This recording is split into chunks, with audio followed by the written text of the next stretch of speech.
നമസ്കാരം, middle east ന്യൂസിലേക്ക് സ്വാഗതം. ആദ്യം തലക്കെട്ട്.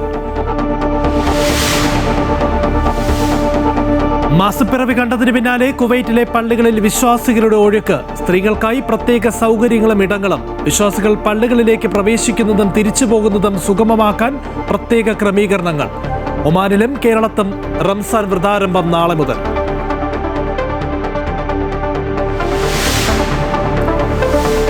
ശബരിമല സ്വർണ്ണക്കൊള്ളക്കേസിൽ പ്രത്യേക അന്വേഷണ സംഘത്തിന് തിരിച്ചടി. തന്ത്രി കണ്ഠരർ രാജീവർക്ക് ഇരു കേസുകളിലും ജാമ്യം അനുവദിച്ച് കൊല്ലം വിജിലൻസ് കോടതി. കേസിൽ തന്ത്രിയുടെ പങ്ക് തെളിയിക്കാൻ SITക്ക് കഴിഞ്ഞില്ലെന്ന് വിലയിരുത്തൽ. തന്ത്രിക്ക് താന്ത്രിക അധികാരം മാത്രമെന്നും കോടതി. തന്ത്രി ജയിൽ മോചിതനായത് 41 ദിവസത്തിന് ശേഷം.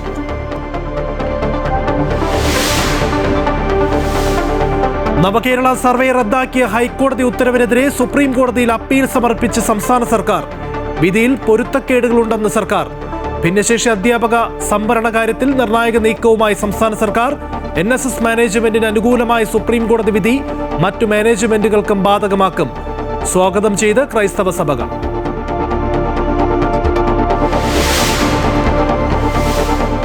തിരുവനന്തപുരം നെടുമങ്ങാട് ജില്ലാ ആശുപത്രിയിൽ നവജാത ശിശു മരിച്ച സംഭവത്തിൽ ഡോക്ടർക്ക് സസ്പെൻഷൻ. നടപടി കൈക്കൂലി ആരോപണവും ഉയർന്നതോടെ ബിന്ദു സുന്ദറിനെതിരെ കൂടുതൽ പരാതികൾ. സർക്കാർ മെഡിക്കൽ കോളേജ് ഡോക്ടർമാരുടെ അനിശ്ചിതകാല OP ബഹിഷ്കരണത്തിൽ വലഞ്ഞ രോഗികൾ. നാളെ മുതൽ ശസ്ത്രക്രിയകളും ബഹിഷ്കരിക്കും. ബാറുകളുടെ പ്രവർത്തന സമയം കൂട്ടിയത് പ്രതിപക്ഷത്തിന്റെ അറിവോടെയെന്ന് എക്സൈസ് മന്ത്രി MB രാജേഷ്. ടൂറിസം കേന്ദ്രങ്ങളിലും ദക്ഷിണേന്ത്യൻ സംസ്ഥാനങ്ങളിലും ബാറുകൾ രാത്രി 12 മണിവരെയെന്നും മന്ത്രി. വിശദമായ ചർച്ച വേണ്ടിയിരുന്നുവെന്ന് പ്രതിപക്ഷ നേതാവ്. തീരുമാനം തെരഞ്ഞെടുപ്പ് ഡീലാണോ എന്ന് KCBC മദ്യവിരുദ്ധ സമിതി. സംസ്ഥാനത്തെ മദ്യത്തിൽ മുക്കിക്കൊല്ലുമെന്ന് ഓർത്തഡോക്സ് സഭ.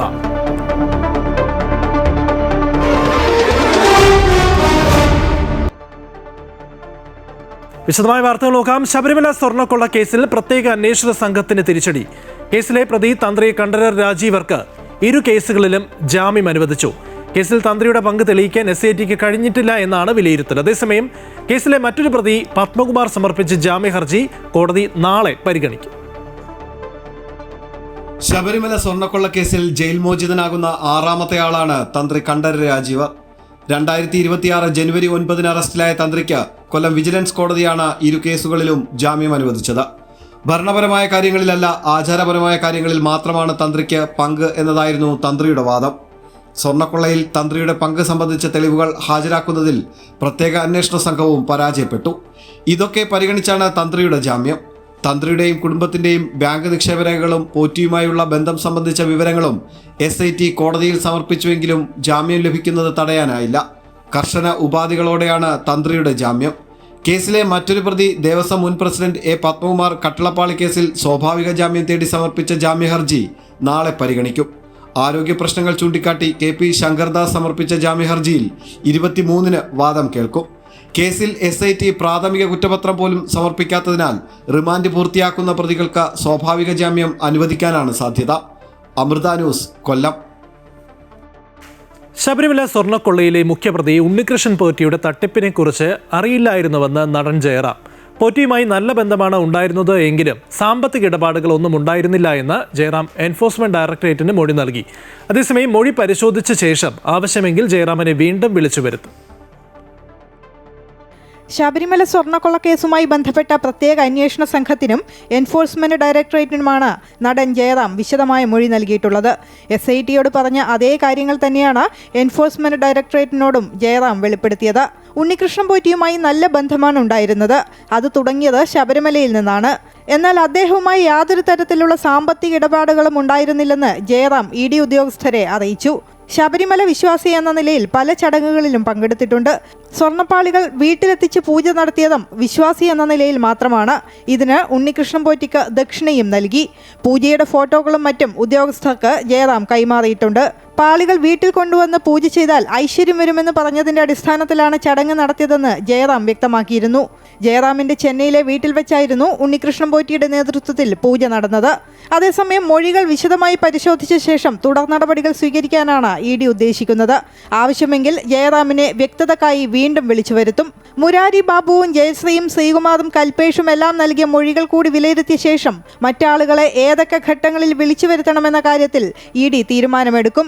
SITക്ക് മുന്നിലെത്തുന്നതിന്റെ ഇടവേളകളിൽ ഉണ്ണികൃഷ്ണൻ പോറ്റിയെ വിളിച്ചു വരുത്താനാണ് ED ഉദ്ദേശിക്കുന്നത്. ഉണ്ണികൃഷ്ണൻ പോറ്റിയെ ചോദ്യം ചെയ്യുന്നതിന് മുൻപ് തന്നെ കേസുമായി ബന്ധപ്പെട്ട കൂടുതൽ വിവരങ്ങൾ ശേഖരിക്കുകയാണ് ഇപ്പോൾ ED ചെയ്യുന്നത്. അമൃത ന്യൂസ്, കൊച്ചി. ഭിന്നശേഷി അധ്യാപക സംവരണത്തിലും കേട്ടറ്റിലും നിർണായക ഉത്തരവുമായി സംസ്ഥാന സർക്കാർ. ഭിന്നശേഷി അധ്യാപക നിയമനത്തിൽ NSSന് അനുകൂലമായി സുപ്രീംകോടതി വിധി എല്ലാ മാനേജ്മെന്റുകൾക്കും ബാധകമാക്കി സർക്കാർ ഉത്തരവിറക്കം. കേട്ടറ്റ് ഇല്ലാത്ത അധ്യാപകരെ സ്ഥിരപ്പെടുത്താനും മന്ത്രിസഭാ യോഗം തീരുമാനിച്ചു. കേട്ടറ്റ് പരീക്ഷ 2 വർഷം കഴിഞ്ഞ് അധ്യാപകർ പാസ്സായാൽ മതിയെന്നും ശമ്പളം തടഞ്ഞുവെക്കില്ല എന്നും മന്ത്രി V ശിവൻകുട്ടിയും പറഞ്ഞു. അപ്പോഴും സുപ്രീംകോടതിയുടെ ഉത്തരവിനനുസരിച്ചായിരിക്കും അന്തിമ തീരുമാനമെന്ന് സർക്കാർ ഉപാധി വെച്ചിട്ടുണ്ട്. ഭിന്നശേഷി അധ്യാപക നിയമനവുമായി ബന്ധപ്പെട്ട് ക്രൈസ്തവ മാനേജ്മെന്റുകൾ ഇടഞ്ഞു നിൽക്കുന്ന വേളയിൽ തിരഞ്ഞെടുപ്പ് മുന്നിൽ കണ്ട് തന്ത്രങ്ങൾ നീക്കുകയാണ് സർക്കാർ. ഭിന്നശേഷിക്കാർക്ക് സംവരണം ചെയ്യപ്പെട്ട തസ്തികകൾ ഒഴിച്ച് ബാക്കിയുള്ളവയിൽ സ്ഥിര നിയമനം നടത്താൻ സുപ്രീംകോടതിയെ സമീപിച്ച് NSS മാനേജ്മെന്റുകൾ അനുകൂല വിധി നേടിയിരുന്നു. ഇതോടെയാണ് മറ്റു മാനേജ്മെന്റുകൾ വിധി തങ്ങൾക്കും ബാധകമാക്കാൻ സർക്കാർ ഇടപെടൽ നടത്തണമെന്നാവശ്യപ്പെട്ട് പ്രതിഷേധം ഘടിപ്പിച്ചത്. എന്നാൽ NSS ചെയ്തതുപോലെ മറ്റു മാനേജ്മെന്റുകൾ സ്വന്തം നിലയിൽ സുപ്രീംകോടതിയെ സമീപിക്കണമെന്ന നിലപാട് പല ഘട്ടങ്ങളിൽ സർക്കാർ സ്വീകരിക്കുകയും ഒടുവിൽ സമ്മർദ്ദത്തിന് വഴങ്ങി സത്യവാങ്മൂലം നൽകുകയും ചെയ്തിരുന്നു. ഉത്തരവ് എല്ലാ മാനേജ്മെന്റുകൾക്കും ബാധകമാകുമ്പോൾ സംസ്ഥാനത്ത് 20,000-ലധികം അധ്യാപകർക്ക് സ്ഥിര നിയമനം നൽകേണ്ടി വരുമ്പോഴുള്ള സാമ്പത്തിക ബാധ്യത സർക്കാരിന് പ്രതിസന്ധിയാണ്. ഇത് മുന്നിൽ കണ്ടായിരുന്നു ഇത്രയും കാലം സർക്കാർ മെല്ലെപ്പോക്ക് നടത്തിയത്. എന്നാൽ ക്രൈസ്തവ മാനേജ്മെന്റുകളടക്കം സെക്രട്ടേറിയറ്റിനു മുന്നിൽ വൻ പ്രതിഷേധവുമായി രംഗത്ത് വരിക കൂടി ചെയ്തപ്പോൾ അപകടം മുന്നിൽ കണ്ടാണ് സർക്കാർ ഇപ്പോൾ ഒരു ഉത്തരവ് പുറത്തിറക്കുന്നത്. NSSന് അനുകൂലമായ സുപ്രീംകോടതി വിധി എല്ലാ മാനേജ്മെന്റുകൾക്കും ബാധകമാക്കിയാണ് ഉത്തരവ്. ഏപ്രിലിൽ സുപ്രീംകോടതി ഹർജി പരിഗണിക്കാനിരിക്കെ അന്തിമ തീരുമാനം കോടതി വിധിക്കനുസരിച്ചാണെന്ന ഉപാധിയും സർക്കാർ പറയുന്നുണ്ട്. കേട്ടറ്റില്ലാത്ത അധ്യാപകരെ സ്ഥിരപ്പെടുത്താനും മന്ത്രിസഭായോഗം തീരുമാനമെടുത്തു. 2 വർഷത്തിനുള്ളിൽ കേട്ടറ്റ് പാസ്സായാൽ മതി, ശമ്പളവും സ്ഥാനക്കയറ്റവും തടയില്ല.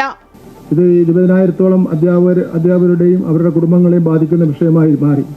കോടതി വിധി നടപ്പിലാക്കിക്കൊണ്ട് തന്നെ അധ്യാപകരെ സംരക്ഷിക്കാൻ സർക്കാർ വഴി കണ്ടെത്തിയിരിക്കുകയാണ്. വിധിപ്രകാരം 2 വർഷം കേട്ടറ്റ് പാസ്സാകാൻ സമയം നൽകുന്നുണ്ട്. ആ സമയം വരെ ശമ്പളമില്ലാതെ ജോലി ചെയ്യിപ്പിക്കുന്നത് മനുഷ്യാവകാശ ലംഘനമാണ്. അതിനാൽ 2 വർഷത്തിനുള്ളിൽ കേട്ടറ്റ് നേടണമെന്ന വ്യവസ്ഥയിൽ 2025 സെപ്റ്റംബർ 1 മുൻപ് നിയമനം ലഭിച്ചവരും സമാന യോഗ്യതകളായ നെറ്റ്, സെറ്റ്, MPhil, PhD എന്നിവ ഉള്ള എല്ലാവർക്കും ശമ്പള സ്കെയിലിൽ താൽക്കാലിക അപ്രൂവൽ നൽകുവാൻ തീരുമാനിച്ചിട്ടുണ്ട്. 20,000-ഓളം അധ്യാപകർക്ക് ആശ്വാസമാകുന്ന തീരുമാനത്തിലൂടെ മാനേജ്മെന്റുകളെയും അധ്യാപക വിഭാഗത്തെയും ചേർത്ത് നിർത്തുകയാണ് സർക്കാർ. അമൃത ന്യൂസ്, തിരുവനന്തപുരം. എയ്ഡഡ് സ്കൂളുകളിലെ ഭിന്നശേഷി സംവരണത്തിൽ NSSന് അനുകൂലമായ സുപ്രീംകോടതി ഉത്തരവ് എല്ലാ മാനേജ്മെന്റുകൾക്കും ബാധകമാക്കാൻ ഒരുങ്ങുന്ന സർക്കാർ തീരുമാനം സ്വാഗതം ചെയ്യുന്നുവെന്ന് KCBC. സർക്കാർ തീരുമാനം പോസിറ്റീവായി കാണുന്നുവെന്ന് KCBC വിദ്യാഭ്യാസ കമ്മീഷൻ ചെയർമാൻ കൂടിയായ Kollam bishop reverend doctor Paul Antony Mullassery വ്യക്തമാക്കി. നേരത്തെ പലതവണ ആവശ്യപ്പെട്ട വിഷയത്തിൽ ഇപ്പോഴുള്ള നിലപാട് മാറ്റം പല സംശയങ്ങൾക്കും കാരണമാകുന്നുവെന്നും അദ്ദേഹം കൊല്ലത്ത് പറഞ്ഞു. ഭിന്നശേഷി സംവരണവുമായിട്ട് ബന്ധപ്പെട്ട് വിദ്യാഭ്യാസ വകുപ്പ് മന്ത്രി ശ്രീ ശിവൻകുട്ടി സാറ് പത്രസമ്മേളനത്തിൽ പറഞ്ഞ കാര്യങ്ങളെ KCBC വിദ്യാഭ്യാസ കമ്മീഷൻ പ്രതീക്ഷയോടെ നോക്കി കാണുകയാണ്. ഭിന്നശേഷി സംവരണ വിഷയത്തിലെ പുതിയ തീരുമാനത്തിൽ സർക്കാരിന് നന്ദി പറഞ്ഞ് ചങ്ങനാശ്ശേരി അതിരൂപത.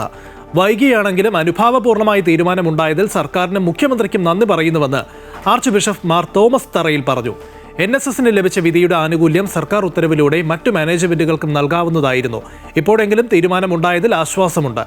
തെരഞ്ഞെടുപ്പ് മുന്നിൽ കണ്ടാണെങ്കിലും ഇത്തരത്തിലൊരു തീരുമാനമുണ്ടായത് സന്തോഷമുണ്ട് എന്നും അദ്ദേഹം പ്രതികരിച്ചു. NSSന് ആ വിധി ലഭിച്ചപ്പോൾ അത് മറ്റ് സമാനമായ പ്രശ്നമുള്ള മാനേജ്മെൻറ്റുകൾക്കും നടപ്പിലാക്കാവുന്നതേ ഉള്ളൂ എന്നുള്ള ഒരു നിലപാടായിരുന്നു ഞങ്ങളെന്നും ഉന്നയിച്ചിരുന്നത്. പക്ഷേ അപ്പോഴും നിയമോപദേശം മറിച്ചായിരുന്നു എന്നുള്ള ഒരു ന്യായമാണ് ഗവൺമെൻറ് പറഞ്ഞിരുന്നത്. സർക്കാർ ഇപ്പോൾ സ്വീകരിച്ചിരിക്കുന്ന നിലപാട് വൈകി വന്ന വിവേകമെന്നായിരുന്നു ഓർത്തഡോക്സ് സഭ പ്രതികരിച്ചത്. ഇപ്പോൾ എടുത്ത തീരുമാനം നേരത്തെ നടപ്പാക്കാമായിരുന്നുവെന്ന് ഓർത്തഡോക്സ് സഭാ മാധ്യമ വിഭാഗം തലവൻ ഡോക്ടർ യൂഹാനോൻ മാർ ദിയാസ്കോറസ് മെത്രാപൊലീത്ത പറഞ്ഞു, ഇപ്പോഴത്തേത് തെരഞ്ഞെടുപ്പ് മുന്നിൽ കണ്ടുള്ള പ്രീണനമാണെന്ന് ആരെങ്കിലും സംശയിച്ചാൽ തെറ്റു പറയാനാകില്ല. NSSന് ലഭിച്ച ആനുകൂല്യം മറ്റു മാനേജ്മെന്റുകൾക്കും ലഭ്യമാക്കണമെന്ന് മുൻപ് തന്നെ സർക്കാരിനോട് ആവശ്യപ്പെട്ടിരുന്നതാണ്. അന്നുണ്ടായിരുന്ന സാഹചര്യത്തിൽ നിന്നും എന്താണ് ഇന്ന് മാറ്റമുണ്ടായതെന്നറിയില്ല. പുതിയ തീരുമാനം നടപ്പാക്കാൻ എത്ര സമയം വേണ്ടിവരുമെന്ന് കാത്തിരുന്ന് കാണണമെന്നും അദ്ദേഹം പറഞ്ഞു. ഭിന്നശേഷി നിയമനം സംബന്ധിച്ച് NSSന് ബഹുമാനപ്പെട്ട കോടതിയിൽ നിന്ന് വന്ന വിധിന്യായം വന്ന അന്ന് മുതൽ ക്രൈസ്തവ മാനേജ്മെന്റുകളും മറ്റു മാനേജ്മെന്റുകളും ഒരുപോലെ സർക്കാരിനോട് ആവശ്യപ്പെടുന്ന ഒരു കാര്യമാണ്. അതുപോലെ ബാക്കി എല്ലാവർക്കും നടപ്പിലാക്കണം. നവകേരള സർവേ റദ്ദാക്കിയ ഹൈക്കോടതി തീരുമാനത്തിനെതിരെ സർക്കാർ സുപ്രീം കോടതിയിൽ അപ്പീൽ സമർപ്പിച്ചു. ഹൈക്കോടതി വിധിയിൽ പൊരുത്തക്കേടുകൾ ഉണ്ടെന്ന് ചൂണ്ടിക്കാട്ടിയാണ് സർക്കാർ സുപ്രീം കോടതിയിലെത്തിയത്. സർക്കാരിന്റെ നയപരമായ തീരുമാനമാണ് നവകേരള സർവേ എന്ന് ചൂണ്ടിക്കാട്ടിയ സർക്കാർ ഇത് എങ്ങനെയാണ് ഹൈക്കോടതി റദ്ദാക്കുകയെന്ന ചോദ്യവും അപ്പീലിൽ ഉന്നയിക്കുന്നു. സർവേ നിയമവിരുദ്ധമെന്ന് നിരീക്ഷിച്ചുകൊണ്ട് ഇന്നലെയായിരുന്നു ഹൈക്കോടതി റദ്ദാക്കൽ വിധി പുറപ്പെടുവിച്ചത്. ബജറ്റ് വകയിരുത്തലോ ധനകാര്യ അനുമതിയോ ഇല്ല എന്നതടക്കം ഹൈക്കോടതി ചൂണ്ടിക്കാട്ടിയിരുന്നു. ബാറുകളുടെ സമയം നീട്ടി നൽകിയതിൽ സർക്കാരിനെതിരെ രൂക്ഷ വിമർശനവുമായി KCBC മദ്യവിരുദ്ധ സമിതി. സമയമാറ്റം തെരഞ്ഞെടുപ്പ് ഡീൽ ആണോ എന്ന് മദ്യവിരുദ്ധ സമിതി ചോദിച്ചു. ബാറുകളുടെ പ്രവർത്തന സമയം നീട്ടിയത് റദ്ദാക്കണമെന്നും KCBC ആവശ്യപ്പെട്ടു. സംസ്ഥാനത്തെ മദ്യത്തിൽ മുക്കിക്കൊല്ലുന്ന മദ്യനയം പിൻവലിക്കണമെന്ന് ഓർത്തഡോക്സ് സഭാ സെക്രട്ടറി ബിജു ഉമ്മൻ ആവശ്യപ്പെട്ടു. അതേസമയം സമയമാറ്റത്തെ പിന്തുണച്ച LDF കൺവീനർ TP രാമകൃഷ്ണൻ ഇങ്ങനെ സമയം മാറ്റം വരുത്തുന്നതിൽ തെറ്റില്ല എന്നായിരുന്നു പ്രതികരിച്ചത്. പ്രശ്നമുണ്ടെങ്കിൽ സർക്കാർ തലത്തിൽ ആലോചിച്ച് വിശദീകരണം ആവശ്യമെങ്കിൽ പറയുമെന്നും അദ്ദേഹം വ്യക്തമാക്കി.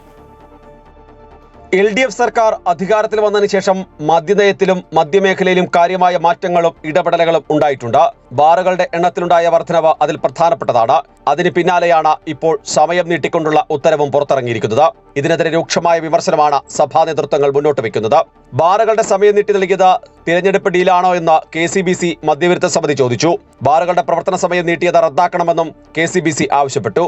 മദ്യം കിട്ടാത്തത് കൊണ്ടല്ല, മറിച്ച് ലഹരി മാഫിയയെയും തെരുവ് നായ്ക്കളെയും വന്യജീവികളെയും ഭയന്നാണ് കേരളത്തിൽ ടൂറിസ്റ്റുകൾ കുറയുന്നത്. കേരളത്തിലെ ചളുക്കുമദ്യം കുടിക്കാനല്ല വിനോദസഞ്ചാരികൾ വരുന്നതെന്നും KCBC മദ്യവിരുദ്ധ സമിതി കുറ്റപ്പെടുത്തി. സർക്കാർ നീക്കത്തിനെതിരെ മാർച്ച് 8-ാം തീയതി മദ്യവിരുദ്ധ ഞായർ ആചരിക്കാനും ഇടലേഖനം വായിക്കാനും KCBC തീരുമാനിച്ചിട്ടുണ്ട്. സമാന നിലപാട് തന്നെയാണ് ഓർത്തഡോക്സ് സഭയും മുന്നോട്ട് വയ്ക്കുന്നത്. യുവതലമുറ ബാറിൽ തന്നെ കിടന്നുറങ്ങണമെന്നാണോ സർക്കാർ ആഗ്രഹിക്കുന്നതെന്ന് ഓർത്തഡോക്സ് സഭാ സെക്രട്ടറി ബിജു ഉമ്മൻ ചോദിച്ചു. ഒരു തലമുറയെ പൂർണ്ണമായും നശിപ്പിക്കുവാൻ ഇടയാകുന്ന രീതിയിലാണ് സർക്കാരിൻ്റെ പുതിയതായി പ്രഖ്യാപിച്ചിരിക്കുന്നതായ മദ്യനയം. കേരളത്തിലെ ഒരു തലമുറ, പ്രത്യേകിച്ച് യുവതലമുറ, ബാറിൽ തന്നെ കിടന്നുറങ്ങണമെന്നുള്ളതാണോ സർക്കാർ ആഗ്രഹിക്കുന്നത്? അതാണോ സർക്കാരിൻ്റെ പുതിയ മദ്യനയം എന്ന് വ്യക്തമാക്കപ്പെടേണ്ടിയിരിക്കുന്നു. കേരളത്തിൻ്റെ സംസ്കാരത്തിന് ചേരുന്നതല്ല ഈ മദ്യനയം. കേരളത്തിൻ്റെതായ ഒരു തനത് സംസ്കാരം കേരളത്തിനുണ്ട്. ആ സംസ്കാരത്തെ നശിപ്പിച്ച് പട്ടയ മോഡലിൽ ഈ സംസ്ഥാനത്തെ മാറ്റുന്നത് ഡെസ്റ്റിനേഷൻ വെഡ്ഡിങ്ങിൻ്റെയും അതുപോലെ തന്നെ ഇൻ്റർനാഷണൽ കോൺഫറൻസുകളുടെയും പേരിൽ കേരളത്തിൻ്റെ തനത് സംസ്കാരത്തെ നശിപ്പിക്കുന്നത് അങ്ങേയറ്റം ലജ്ജാകരമാണ്.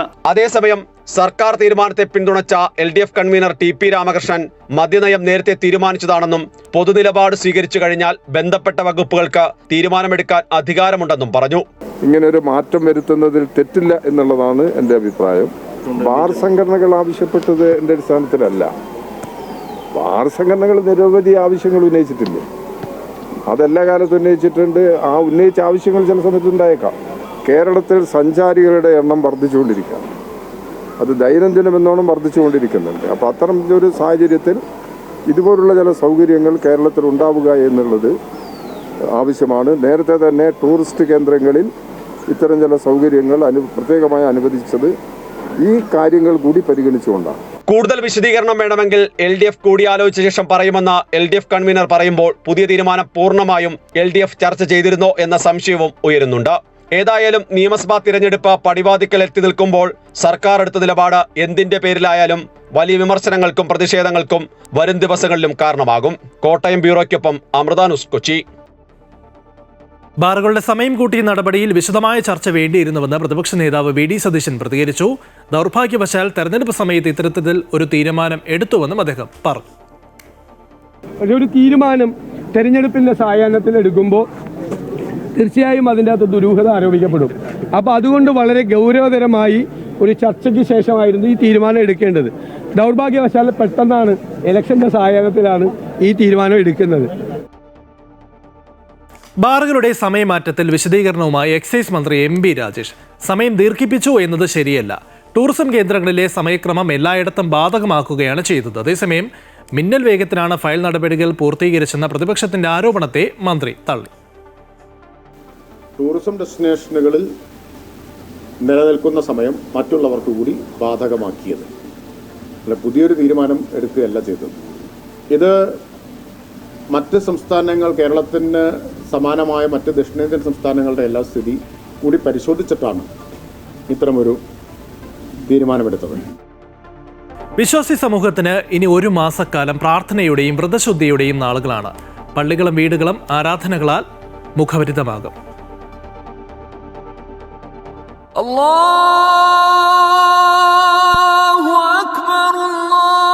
ഇസ്ലാമിന്റെ പഞ്ചസ്തംഭങ്ങളിലൊന്നായ പരിശുദ്ധ റമദാനായുള്ള കാത്തിരിപ്പിലായിരുന്നു വിശ്വാസി സമൂഹം. വ്രതാനുഷ്ഠാനങ്ങളുടെയും പ്രാർത്ഥനകളുടെയും ദിനരാത്രങ്ങളാണ് ഇനി ഒരു മാസക്കാലം.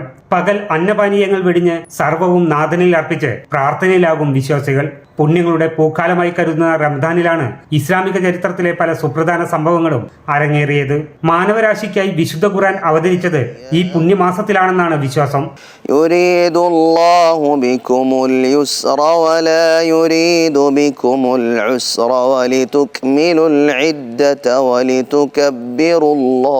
ആയിരം മാസത്തെ പ്രാർത്ഥനയുടെ പുണ്യം നൽകുന്ന ലൈലത്തുൽ ഖദറും പാവപ്പെട്ടവരെ ചേർത്ത് നിർത്തുന്ന സക്കാത്തും വിശുദ്ധ മാസത്തിന്റെ തിളക്കമേറ്റുന്നു. പരസ്പരം കലഹിക്കരുത്, ഭിന്നിക്കരുത്, ഭാഷകൾ നന്നാക്കണം, ശൈലികൾ ശരിയാക്കണം എന്നതിനുള്ള ഒരു പ്രാക്ടിക്കൽ കോഴ്സാണ്, ഒരു ഫിനിഷിംഗ് സ്കൂളാണ് വിശുദ്ധമായ റമദാൻ. എല്ലാവരെയും സ്നേഹിച്ച് സഹായിച്ച് കാരുണ്യത്തിൻ്റെ കൈനീട്ടങ്ങൾ നൽകി ഒത്തൊരുമയോടെ കൂട്ടായ്മയോടെ ജീവിക്കുക എന്നതാണ് വിശുദ്ധ റമദാൻ നൽകുന്ന ഏറ്റവും വലിയ സന്ദേശം. പ്രാർത്ഥനയ്ക്കും വ്രതാനുഷ്ഠാനങ്ങൾക്കുമൊപ്പം റംദാൻ മാസം സൗഹൃദത്തിന്റെയും ഒത്തുകൂടലുകളുടെയും വേദിയാണ്. വൈകിട്ട് നടക്കുന്ന ഇഫ്താർ വിരുന്നുകളിൽ കുടുംബങ്ങളും സുഹൃത്തുക്കളും ഒത്തുചേരും. അമൃത ന്യൂസ്, മലപ്പുറം. കുവൈറ്റിൽ മാസപ്പിറവി കണ്ടതു മുതൽ രാജ്യത്തെ വിവിധ പ്രദേശങ്ങളിലുള്ള പള്ളികളിൽ പൗരന്മാരും പ്രവാസികളും കൂട്ടമായി ഒഴുകിയെത്തി ആരാധനാ കർമ്മങ്ങളിൽ മുഴുകി. രാജ്യത്തെ വിവിധ പള്ളികളിൽ തറാവീഹ് നമസ്കാരത്തിന് വൻ തിരക്കാണ് അനുഭവപ്പെട്ടത്. വിവിധ പ്രായക്കാരായ വിശ്വാസികൾ കുടുംബസമേതം പള്ളികളിലേക്ക് നേരത്തെ തന്നെ എത്തിച്ചേർന്നിരുന്നു. സ്ത്രീകൾക്കായി പ്രത്യേക സൗകര്യങ്ങളും ഇടങ്ങളുമാണ് ഒരുക്കിയത്. വിശ്വാസികൾ പള്ളികളിലേക്ക് പ്രവേശിക്കുന്നതും തിരിച്ചു പോകുന്നതും സുഗമമാക്കാൻ പള്ളി ഭരണസമിതികൾ പ്രത്യേക ക്രമീകരണങ്ങളും ഏർപ്പെടുത്തിയിരുന്നു. റമദാൻ മാസത്തിന്റെ ഭാഗമായി തടവുകാർക്ക് മോചനം നൽകി UAE ഭരണാധികാരികൾ. രാജ്യത്തെ വിവിധ ജയിലുകളിൽ കുറ്റകൃത്യങ്ങളുടെ പേരിൽ ശിക്ഷ അനുഭവിക്കുന്ന തടവുകാർക്കാണ് മോചനം അനുവദിക്കുന്നത്. UAE president Sheikh Muhammad bin Zayed Al Nahyan 1440 തടവുകാർക്ക് പുണ്യമാസത്തിന്റെ പശ്ചാത്തലത്തിൽ മോചനം അനുവദിച്ചു. രാജ്യത്തെ വിവിധ ജയിലുകളിൽ ശിക്ഷ ലഭിച്ചു കഴിയുന്നവരെയാണ് മോചിപ്പിക്കുന്നത്. ശിക്ഷയുടെ ഭാഗമായി വരുന്ന ഇവരുടെ സാമ്പത്തിക ബാധ്യതയും ഗവൺമെന്റ് ഏറ്റെടുക്കും. വൈസ് പ്രസിഡന്റും പ്രധാനമന്ത്രിയും ദുബായ് ഭരണാധികാരിയുമായ Sheikh Muhammad bin Rashid Al Maktoum 1856 തടവുകാർക്കാണ് മോചനം അനുവദിച്ചത്. കുടുംബത്തിനൊപ്പം ചേർന്ന് പുതിയ ജീവിതം നയിക്കാനുള്ള അവസരമാണ് ഇതിലൂടെ ഓരോരുത്തർക്കും ലഭിക്കുന്നത്.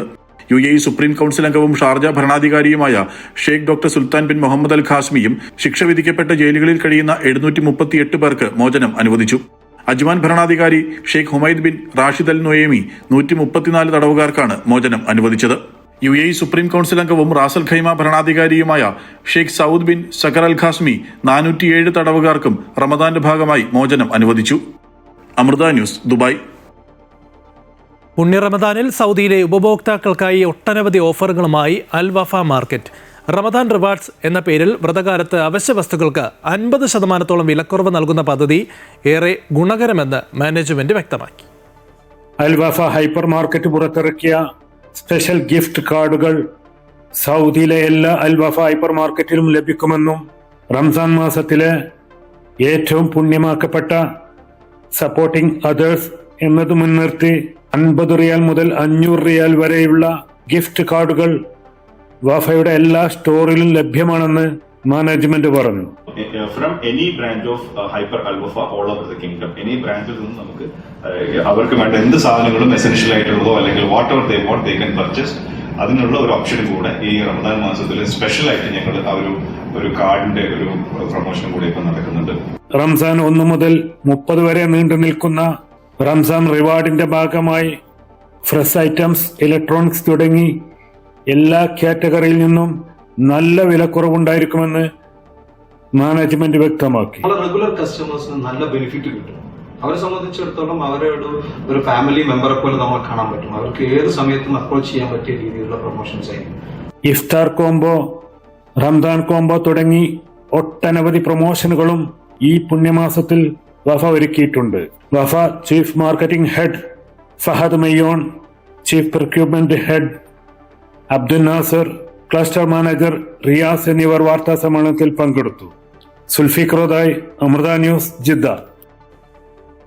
UAE president Sheikh Muhammad bin Zayed Al Nahyan പ്രഖ്യാപിച്ച 2026 കുടുംബ വർഷം എന്ന ആശയത്തെ അടിസ്ഥാനമാക്കി പ്രഗത്ഭ വാഗ്മിയും ചിന്തകനും പാർലമെന്റേറിയനുമായ ഡോക്ടർ AP അബ്ദുസമദ് സമദാനി MPയുടെ പ്രഭാഷണം ഫെബ്രുവരി 21 ദുബായിൽ നടക്കും. രാത്രി 8:30 ദുബായ് അൽബറാഹയിലെ വിമൻസ് അസോസിയേഷൻ ഓഡിറ്റോറിയത്തിലാണ് കുടുംബം മാനവത്വത്തിന്റെ അടിസ്ഥാനം എന്ന വിഷയത്തിൽ സമദാനിയുടെ പ്രഭാഷണം. മൂല്യങ്ങളും പാരമ്പര്യവും സംരക്ഷിക്കാനും സമൂഹത്തിന്റെയും രാഷ്ട്രത്തിന്റെയും ക്ഷേമത്തിനും ശക്തമായ കുടുംബ സംവിധാനം നിലനിൽക്കേണ്ടത് അനിവാര്യമാണ് എന്ന UAE ഗവൺമെന്റിന്റെ ആശയം അടിസ്ഥാനമാക്കിയാണ് പ്രഭാഷണമെന്ന് സംഘാടകർ വാർത്താ സമ്മേളനത്തിൽ അറിയിച്ചു. സംഘാടക സമിതി chairman CP Abdussamad, general convener Abdul Salam, Shafeer Changaramkulam, media chairman Ismail Eramala എന്നിവർ വാർത്താ സമ്മേളനത്തിൽ സംബന്ധിച്ചു. ദുബായ് ചേംബർ ഓഫ് കൊമേഴ്സിൽ കഴിഞ്ഞ വർഷവും ഇന്ത്യൻ കമ്പനികളുടെ എണ്ണത്തിൽ വർധന. 2025 പുതുതായി അംഗത്വമെടുത്ത കമ്പനികളിൽ 18,486 എണ്ണവും ഇന്ത്യൻ സ്ഥാപനങ്ങളാണ്. മുൻ വർഷത്തെ അപേക്ഷിച്ച് 11% വർധനവുണ്ട്. ഇന്ത്യ UAE സമഗ്ര സാമ്പത്തിക പങ്കാളിത്ത കരാർ നൽകിയ ഊർജ്ജമാണ് ഇന്ത്യൻ കമ്പനികളുടെ വർധനയ്ക്ക് കാരണം. ദുബായ് ചേംബറിൽ പുതുതായി രജിസ്റ്റർ ചെയ്ത സ്ഥാപനങ്ങളിൽ ഏറെയും റിയൽ എസ്റ്റേറ്റ്, ബിസിനസ്, സേവന മേഖലകളിൽ നിന്നുള്ളതുമാണ്. 71,830 കമ്പനികളാണ് കഴിഞ്ഞ വർഷം ദുബായ് ചേംബറിൽ ചേർന്നത്. ഇതോടെ സജീവ അംഗങ്ങളുടെ എണ്ണം 2,92,486 ഷാർജയിലെ സ്വകാര്യ മേഖലയിലെ വിദ്യാലയങ്ങളുടെ മികവിൽ സംതൃപ്തി രേഖപ്പെടുത്തി UAE സുപ്രീം കൗൺസിൽ അംഗവും ഷാർജ ഭരണാധികാരിയുമായ Sheikh doctor Sultan bin Mohammed Al Qasimi UAE വിദ്യാഭ്യാസ മന്ത്രി സാറ ബിൻത് യൂസഫ് അൽ അമിരിയുമായുള്ള കൂടിക്കാഴ്ചയിലാണ് ഷാർജ ഭരണാധികാരി രാജ്യത്തെ വിദ്യാഭ്യാസ മേഖലയ്ക്ക് ഷാർജ നൽകുന്ന പിന്തുണയെക്കുറിച്ച് വ്യക്തമാക്കിയത്. മികച്ച ഗുണനിലവാരം വിദ്യാഭ്യാസ മേഖലയിൽ ഉറപ്പ് വരുത്തുന്നതിനായി ഷാർജ നടപ്പിലാക്കിയ നടപടികൾ സ്വകാര്യ വിദ്യാഭ്യാസ സ്ഥാപനങ്ങളുടെ ഗുണനിലവാരം ഉയർത്തിയെന്നാണ് വിലയിരുത്തുന്നത്. ഇന്ത്യൻ സ്കൂളുകളടക്കം നിരവധി വിദ്യാഭ്യാസ സ്ഥാപനങ്ങൾ ഷാർജയിൽ സ്വകാര്യ മേഖലയിൽ പ്രവർത്തിക്കുന്നുണ്ട്. കേരളത്തിലും കുവൈറ്റിലും ജീവകാരുണ്യ പ്രവർത്തന രംഗത്ത് സജീവമായ സാന്ത്വനം കുവൈറ്റ് 25 വാർഷികത്തോടനുബന്ധിച്ച് രജത ജൂബിലി സമ്മേളനം സംഘടിപ്പിച്ചു. പ്രസിഡന്റ് ജ്യോതിദാസ് PN അധ്യക്ഷത വഹിച്ച യോഗം മാത്യു വർഗീസ് ഉദ്ഘാടനം ചെയ്തു. General secretary Santhosh Kumar P പോയ വർഷത്തെ സംഘടനാ പ്രവർത്തന റിപ്പോർട്ടും ട്രഷറർ ജിതിൻ ജോസ് സാമ്പത്തിക റിപ്പോർട്ടും ഋഷി ജേക്കബ് വോളണ്ടിയേഴ്സിന്റെ പ്രവർത്തന റിപ്പോർട്ടും അവതരിപ്പിച്ചു. കഴിഞ്ഞ വർഷത്തെ പ്രവർത്തനം 1801 അംഗങ്ങളുടെ പിന്തുണയോടെ 1696 രോഗികൾക്കായി 1,82,00,000 രൂപയുടെ ചികിത്സാ, വിദ്യാഭ്യാസ, കുടുംബ സഹായ പദ്ധതികൾ നടപ്പിലാക്കിയെന്നും കഴിഞ്ഞ 25 വർഷത്തെ പ്രവർത്തനത്തിനിടെ 20,868 രോഗികൾക്കായി 20 കോടിയിലേറെ രൂപ വിവിധ സഹായ പദ്ധതികളിലൂടെ നടപ്പാക്കാൻ സാധിച്ചുവെന്ന് ഭാരവാഹികൾ അറിയിച്ചു. തുടർന്ന് കുവൈറ്റിലെ പ്രമുഖ മ്യൂസിക് ബാൻഡായ ബാൻഡ് 7 കുവൈറ്റ് അണിയിച്ചൊരുക്കിയ ഗാനസന്ധ്യയും അരങ്ങേറി.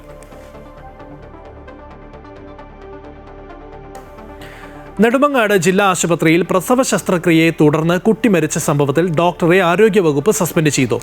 ഡോക്ടർക്ക് 2 തവണയായി 10,000 രൂപ നൽകിയതായി കുഞ്ഞിന്റെ അച്ഛൻ ബിനിൽ പറഞ്ഞു. കോൺഗ്രസ് BJP പ്രവർത്തകർ ഇന്നും സൂപ്രണ്ടിന്റെ ഓഫീസ് ഉപരോധിച്ചു. നെടുമങ്ങാട് പ്രസവ ശസ്ത്രക്രിയയെ തുടർന്ന് കുഞ്ഞു മരിച്ച സംഭവത്തിലാണ് ആശുപത്രിയിലെ കൺസൾട്ടന്റ് ഡോക്ടർ ബിന്ദു സുന്ദറിനെ ആരോഗ്യവകുപ്പ് അന്വേഷണ വിധേയമായി സസ്പെൻഡ് ചെയ്തത്. ആദ്യം അടിയന്തരമായി സ്ഥലം മാറ്റ ഉത്തരവ് ഇറക്കിയെങ്കിലും ബന്ധുക്കളും രാഷ്ട്രീയ പാർട്ടികളും രണ്ടാം ദിനവും പ്രതിഷേധവും ഉപരോധവും തുടർന്നതോടെയാണ് സസ്പെൻഡ് ചെയ്തത്. മന്ത്രി വീണ ജോർജിന്റെ നിർദ്ദേശത്തെ തുടർന്ന് കുഞ്ഞു മരിച്ച സംഭവത്തിൽ SITയിലെ ഗൈനക്കോളജി, പീഡിയാട്രീഷ്യൻ, അനസ്തേഷ്യ വിഭാഗത്തിലെ ഡോക്ടർമാർ ആശുപത്രിയിലെത്തി അന്വേഷണം നടത്തി. സംഘം ഉടൻ റിപ്പോർട്ട് സമർപ്പിക്കും. ശസ്ത്രക്രിയ നടത്തിയ ഡോക്ടറുടെ പിഴവാണ് കുട്ടി മരിക്കാനുള്ള കാരണമെന്നാരോപിച്ച് കുഞ്ഞിന്റെ ബന്ധുക്കൾ രണ്ടാം ദിനവും രംഗത്തെത്തി. ഡോക്ടർക്ക് 2 തവണയായി 10,000 രൂപ നൽകിയതായും കുഞ്ഞിന്റെ അച്ഛൻ ബിനിൽ പറഞ്ഞു.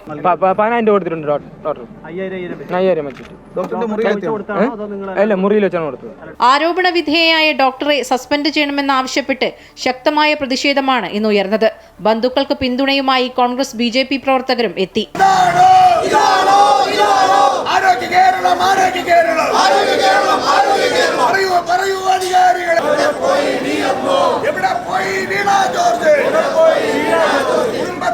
അതേസമയം ഡോക്ടർ ബിന്ദു സുന്ദറിനെതിരെ വീണ്ടും പരാതി ഉയർന്നു.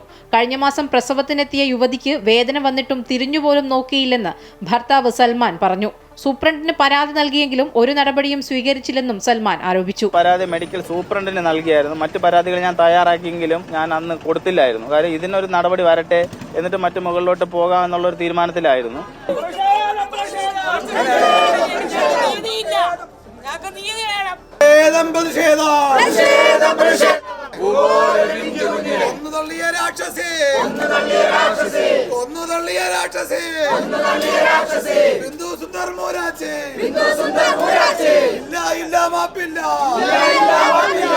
അമൃത ന്യൂസ്, തിരുവനന്തപുരം. വിവിധ ആവശ്യങ്ങൾ ഉന്നയിച്ച് സർക്കാർ മെഡിക്കൽ കോളേജിലെ ഡോക്ടർമാർ നടത്തുന്ന അനിശ്ചിതകാല OP ബഹിഷ്കരണ സമരം 3ാം ദിനത്തിൽ. നാളെ മുതൽ അടിയന്തര പ്രാധാന്യമില്ലാത്ത ശസ്ത്രക്രിയകൾ നിർത്തിവെക്കാനാണ് തീരുമാനം. OPക്ക് പുറമെ അധ്യാപകർ ക്ലാസുകളും ബഹിഷ്കരിക്കുകയാണ്. അത്യാഹിത വിഭാഗത്തെ സമരത്തിൽ നിന്നും ഒഴിവാക്കിയിട്ടുണ്ട്. PG ഡോക്ടർമാർ സമരത്തിൽ പ്രവേശിക്കാത്തതിനാൽ OP പ്രവർത്തനം തടസ്സമില്ലാതെ തുടരുന്നുണ്ട്. ഡൽഹിയിലെ AI ഇമ്പാക്ട് ഉച്ചകോടിയിൽ പങ്കെടുക്കാനായി ലോക നേതാക്കൾ ഇന്ത്യയിലെത്തി. Spanish president Pedro Sanchez, Finland പ്രധാനമന്ത്രി പെറ്റേരി ഓർപ്പോ തുടങ്ങിയ നേതാക്കളുമായി പ്രധാനമന്ത്രി കൂടിക്കാഴ്ച നടത്തി. Brazil president Lula da Silva ഉൾപ്പെടെയുള്ളവരും ഉച്ചകോടിയിൽ പങ്കെടുക്കും. നാളെയാണ് ഔദ്യോഗിക ഉദ്ഘാടനം. മറ്റന്നാൾ സംയുക്ത പ്രസ്താവന ഉണ്ടായേക്കും. ഉച്ചകോടിയുടെ പശ്ചാത്തലത്തിൽ ഡൽഹിയിൽ കർശന ഗതാഗത നിയന്ത്രണം ഏർപ്പെടുത്തിയിട്ടുണ്ട്. മിഡിൽ ഈസ്റ്റ് ന്യൂസ് പൂർണ്ണമാവുകയാണ്. കൂടുതൽ വാർത്തകൾക്കായി അമൃത ന്യൂസിന്റെ YouTube ചാനൽ കാണുക. നമസ്കാരം.